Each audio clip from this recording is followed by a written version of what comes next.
तो हेलो दोस्तों, कैसे हैं आप लोग। मैं हूं अंकुर और स्वागत है आपका मेरे और आपके अपने चैनल कॉमिक बुक गाय पर। दोस्तों, आज हम कंटिन्यू करने जा रहे हैं कैकरॉट की कहानी को।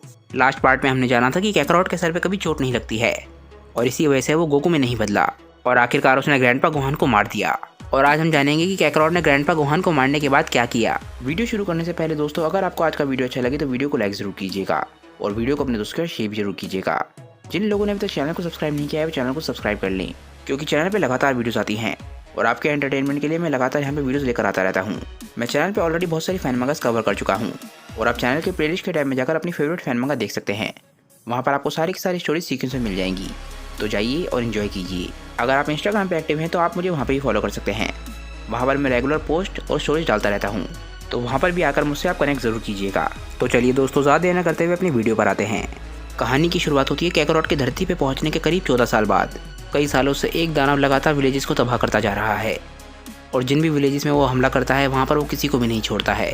इस दानव की वजह से हर जगह लोग डर में रहते हैं। पूरा का पूरा देश इस दानव की वजह से डर में रह रहा है। और इसके बाद हम उस दानव की एक फ़ोटो देखते हैं। ये काफ़ी कुछ एक वेयरवुल्फ की तरह लग रहा होता है। तभी हम उस दानव के पैर का निशान देखते हैं जो कि काफ़ी बड़ा होता है और वहाँ पर एक परछाई खड़ी होती है। वो शख्स बोलता है कि यहाँ पर जो भी कुछ हो रहा है वो तो बहुत ही बुरा है। हम देखते हैं कि ये शख्स मास्टर रोशी होते हैं। मास्टर रोशी बोलते हैं कि ये दानव किसी को खाना नहीं चाहता और ना ही ये कहीं पर रुकना चाहता है। ये सिर्फ मारना चाहता है, वो भी सिर्फ इंसानों को। ये सब कुछ जो हो रहा है वो किसी की गलती की वजह से नहीं हो रहा है, ये सब कुछ जानबूझ के किया जा रहा है। मास्टर रोशी के बराबर में ही क्रिलिन खड़ा होता है। वो भी बच्चा है और उसे ये सब कुछ देख के रोना आ जाता है। वो बोलता है कि ये सब कुछ बहुत ही डरावना है। तभी क्रिलिन का ध्यान किसी पिग की तरफ जाता है।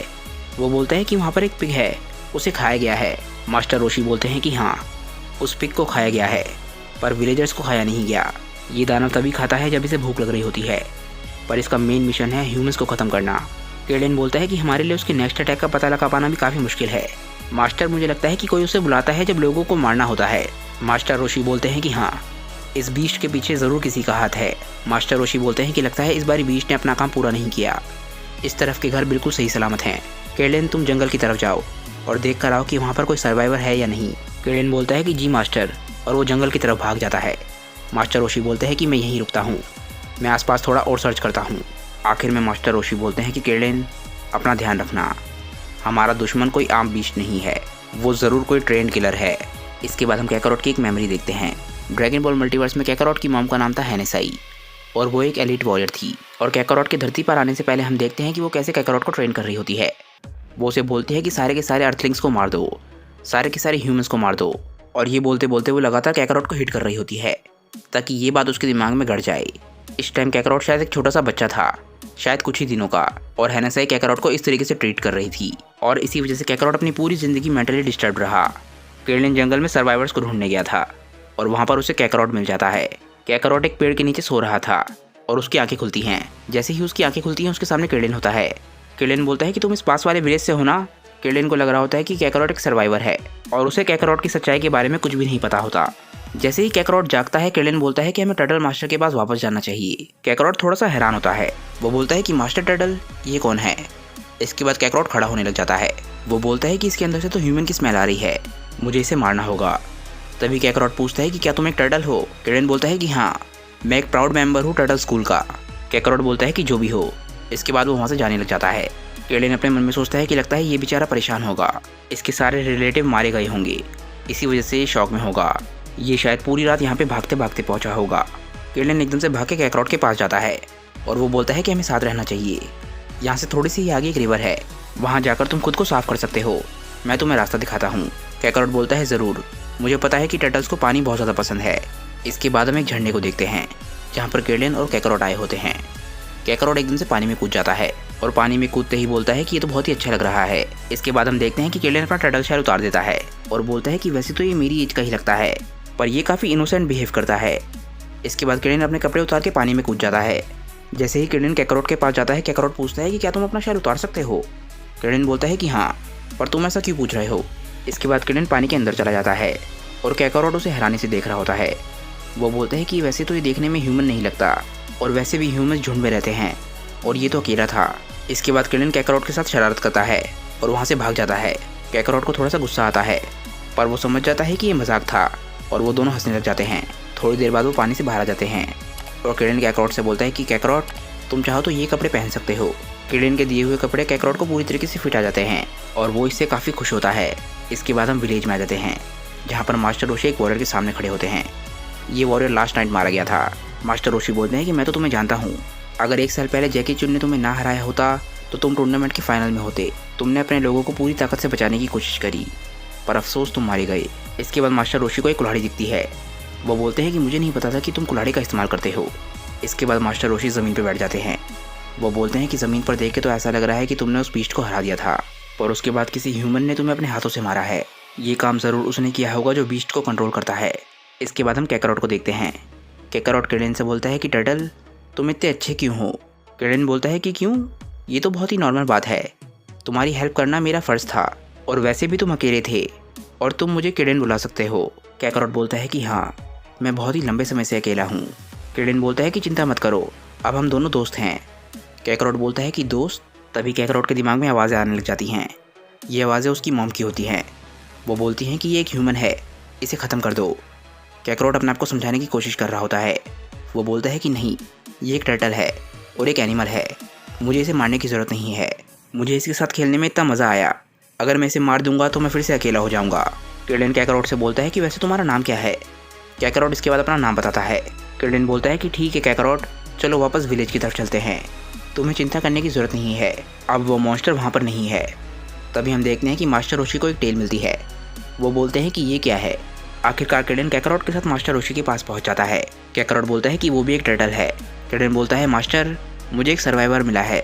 मास्टर रोशी कैकरोट के पास आते हैं और बोलते हैं कि बच्चे मुझे बताओ कि यहाँ पे क्या हुआ था। कैकरोट बोलता है कि तुम्हें देख के तो ऐसा लग रहा है कि तुम एक ह्यूमन हो। मास्टर रोशी कुछ समझ नहीं पाते। वो बोलते हैं कि और क्या, मैं ह्यूमन ही तो हूँ। कैकरोट का ह्यूमंस को मारने का पागलपन फिर से शुरू हो जाता है और वो मास्टर रोशी के चेहरे पे बहुत ही ज़बरदस्त पंच मारता है। वो बोलता है कि तुमने मुझसे झूठ बोला। मास्टर रोशी को कुछ भी समझ नहीं आता कि यहाँ पे क्या हुआ, पर वो इतना ज़रूर समझ जाते हैं कि ये बच्चा बहुत ही ज़्यादा ताकतवर है। इसके बाद कैकरोट मास्टर रोशी को किक मारने की कोशिश करता है पर मास्टर रोशी उसके किक को रोक लेते हैं। किडेन को कुछ भी समझ नहीं आ रहा होता कि कैकरोट ये क्या कर रहा है। इसके बाद कैकरोट मास्टर रोशी को कई सारे पंच मारता है पर मास्टर रोशी उसके सारे के सारे पंचेस को रोक लेते हैं और इसके बाद उसके चेहरे पे बहुत ही ज़बरदस्त लात मारते हैं। मास्टर रोशी अपने मन में बोलते हैं कि मानना पड़ेगा, ये बच्चा बहुत ही ज़्यादा ताकतवर है। मास्टर रोशी के अटैक की वजह से कैकरोट थोड़ा सा पीछे पुश हो जाता है। मास्टर रोशी बोलते हैं कि कल रात पूरा चांद निकला था, क्या ऐसा पॉसिबल है। मास्टर रोशी कैकरोट को टेल दिखाते हैं और बोलते हैं कि बच्चे, क्या तुम्हें इसके बारे में कुछ पता है। पर कैकरोट कुछ भी नहीं सुनता। वो बहुत ही ज़्यादा गुस्से में होता है। वो पूरी तरीके से रेज में आ चुका होता है।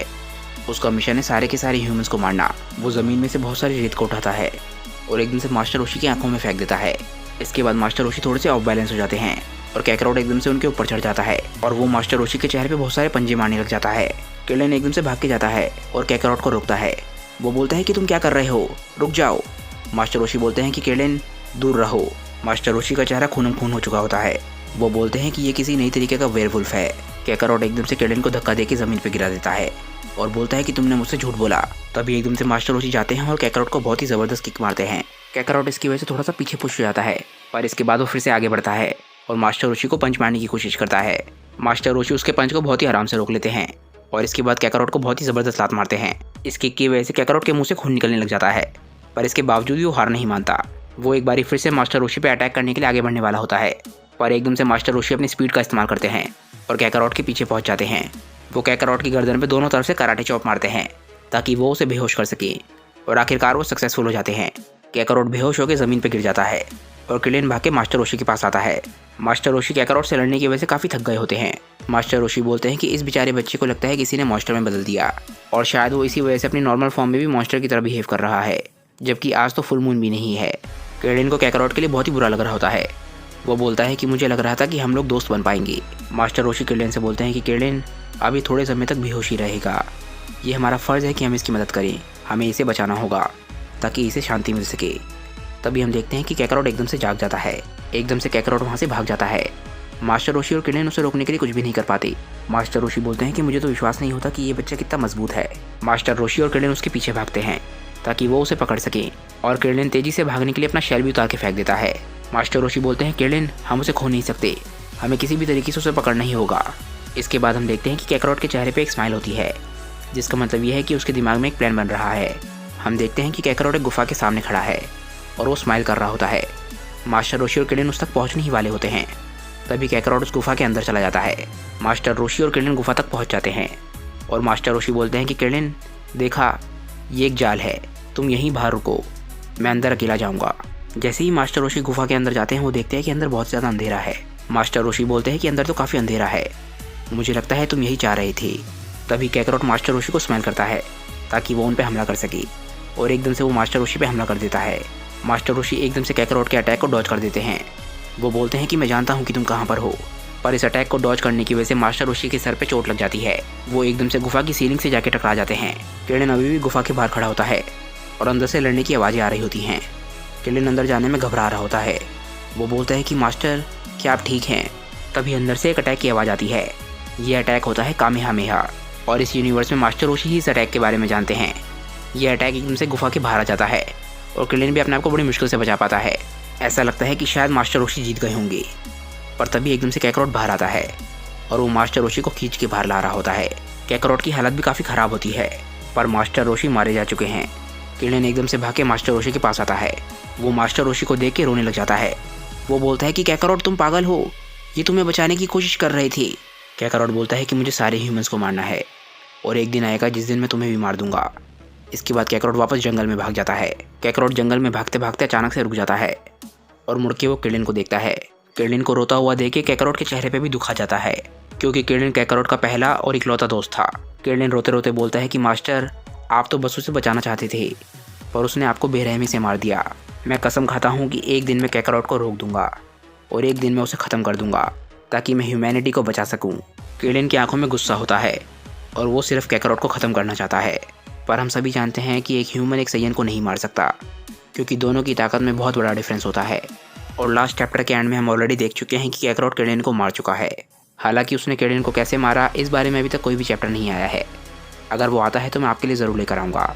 पर दोस्तों, ये स्टोरी अभी ख़त्म नहीं हुई है, अब इसमें काफ़ी सारे चैप्टर्स आना बाकी है, तो मैं आपके लिए नेक्स्ट वीडियो कल लेकर आऊँगा। आज की वीडियो के लिए दोस्तों बस इतना ही। मुझे नीचे कमेंट करके बताइए कि आज की वीडियो आप लोगों को कैसी लगी। अगर आपको आज की वीडियो अच्छी लगी हो तो वीडियो को लाइक ज़रूर कीजिएगा और वीडियो को अपने दोस्तों के साथ शेयर भी जरूर कीजिएगा।